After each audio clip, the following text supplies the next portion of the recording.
प्रेक्षको हो नमस्कार। The state या यूट्यूब चॅनलला तुमचे मनपूर्वक स्वागत। आजच्या व्हिडिओमध्ये आपण भारतीय जनता पक्ष माजी खासदार रणजितसिंह नाईक निंबाळकर यांची राज्यसभेवरती नियुक्ती करणार का या विषयावरती विश्लेषण करणार आहोत। व्हिडिओला लाईक, शेअर आणि चॅनलला सबस्क्राइब करण्यास विसरू नका।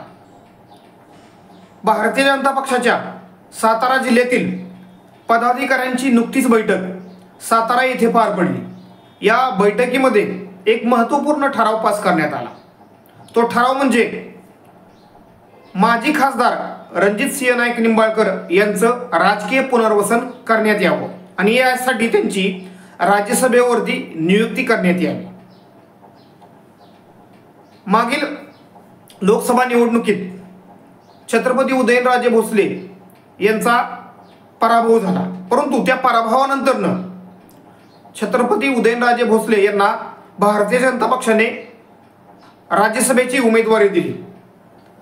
तशाच पद्धतीचं राजकीय पुनर्वसन हे रणजितसिंह नाईक निंबाळकर यांचं करावं अशा पद्धतीचा ठराव या बैठकीमध्ये पास करण्यात आला।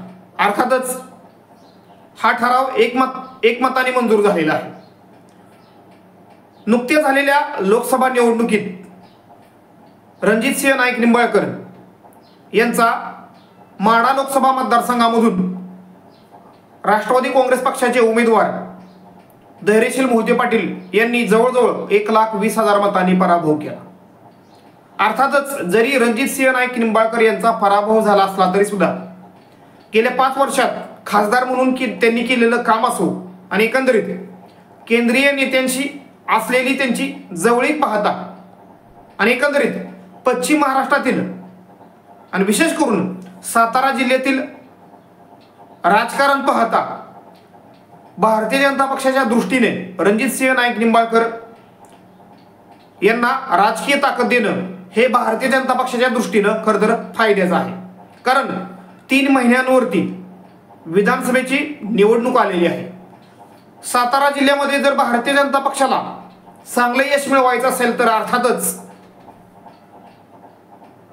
नेत्यांना आणि पदाधिकाऱ्यांना ताकद द्यावी लागेल। सध्या राज्यामध्ये आणि केंद्रामध्ये भारतीय जनता पक्षाचं सरकार सत्तेवरती आहे। छत्रपती उदयनराजे भोसले त्याचबरोबर पियुष गोयल हे 2 राज्यसभेचे खासदार लोकसभेवरती निवडून गेलेले आहेत आणि या दोन्ही जागा खरंतर सध्या रिकाम्या आहेत। त्यामुळं या 2 पैकी एका जागेवरती भारतीय जनता पक्ष रणजितसिंह नाईक निंबाळकर यांचं राजकीय पुनर्वसन सुद्धा करू शकतो।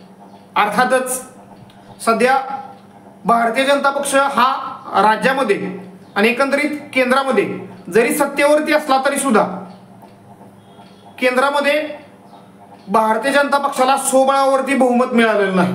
त्याचबरोबर लोकसभा निवडणुकीत राज्यामध्ये भारतीय जनता पक्षाचा दारुण पराभव झालेला आहे।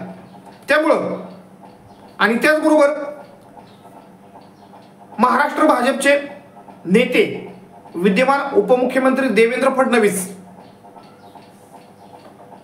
यांचे काही अधिकार कमी सुद्धा करण्यात आलेले आहेत। म्हणजे एक प्रकारे देवेंद्र फडणवीस हे 2014 ते 2024 पर्यंत महाराष्ट्रामध्ये भारतीय जनता पक्षाचे एक हाती निर्णय घेत होते, परंतु दिल्लीमध्ये जी नुकतीच बैठक पार पडली म्हणजेच भाजपच्या महाराष्ट्रातील महत्त्वपूर्ण नेत्यांची दिल्लीतील भाजपच्या केंद्रीय नेतृत्वाशी म्हणजेच यामध्ये भाजपचे राष्ट्रीय अध्यक्ष JP नड्डा त्याचबरोबर केंद्रीय गृहमंत्री अमित शहा यांच्याबरोबर ही मीटिंग पार पडली। या बैठकीमध्ये महाराष्ट्र भाजपकडून देवेंद्र फडणवीस, पंकजा मुंडे, चंद्रशेखर बावनकुळे, आशिष शेलार, पियुष गोयल त्याचबरोबर सुधीर मुनगंटीवार यांच्यासारखे प्रमुख नेते या बैठकीमध्ये उपस्थित होते आणि या बैठकीमध्ये भारतीय जनता पक्षाच्या केंद्रीय नेतृत्वाने काही खरंतर सल्ले दिलेले आहेत आणि यामध्ये महत्त्वाचा सल्ला म्हणजे इथून पुढचे महाराष्ट्रातील भारतीय जनता पक्षाचे निर्णय हे सहमतीने आणि सर्वानुमते घेण्यात यावे। या अगोदर महाराष्ट्र भाजपमध्ये मग ते संघटन भारतीय जनता पक्षाचं संघटन असो अथवा सरकारमधील निर्णयावरती देवेंद्र फडणवीस यांची एक प्रकारे छाप असायची। परंतु लोकसभा निवडणुकीत जो झटका भारतीय जनता पक्षाला मिळालेला आहे त्यामुळं भारतीय जनता पक्ष पुन्हा एकदा सामूहिक नेतृत्वाकडे वाटचाल करताना दिसत आहे।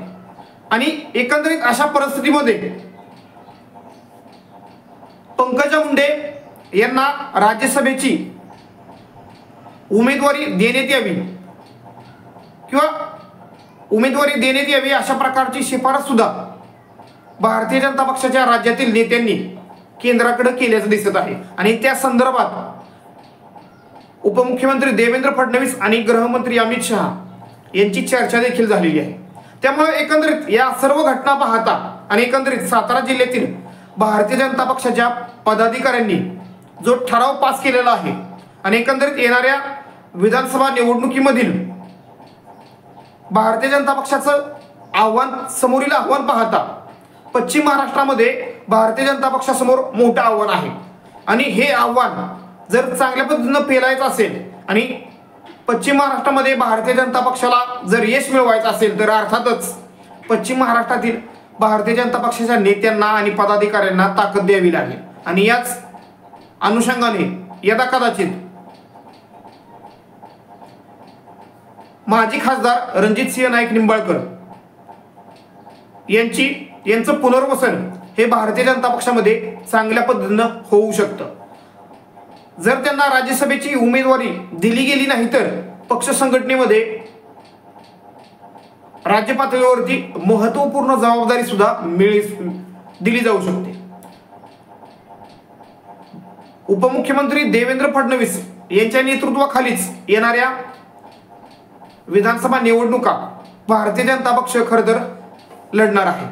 त्यामुळे एकंदरीत जरी देवेंद्र फडणवीस यांच्याकडून किंवा यांच्याकडे नेतृत्व जरी कायम ठेवलं असलं तरी सुद्धा एकंदरीत भारतीय जनता पक्ष इथून पुढे सामूहिक पद्धतीनं निर्णय घेणार आहे। परंतु माजी खासदार रणजितसिंह नाईक निंबाळकर यांचे देवेंद्र फडणवीस यांच्याशी अत्यंत सलोख्याचे संबंध आहेत। आणि एकंदरीत सध्या महाराष्ट्रामध्ये भारतीय जनता पक्षाचं जे संघटन आहे त्या संघटनेवरती देवेंद्र फडणवीस यांची जबरदस्त अशी राजकीय पकड आहे। त्याचबरोबर महाराष्ट्रातील बहुसंख्य जे भारतीय जनता पक्षाचे आमदार आहेत ते देवेंद्र फडणवीस यांचं नेतृत्व मान्य करतात। एकंदरीत सध्या भारतीय जनता पक्षाकडे देवेंद्र फडणवीस यांच्या ताकदीचा नेता महाराष्ट्रामध्ये राहील। त्यामुळं यदा कदाचित येणाऱ्या काळात राज्यसभा किंवा पक्ष संघटनेमध्ये माजी खासदार रणजितसिंह नाईक निंबाळकर यांना महत्त्वपूर्ण जबाबदारी मिळू शकते। धन्यवाद। व्हिडिओला लाईक, शेअर आणि चॅनलला सबस्क्राईब करण्यास विसरू नका।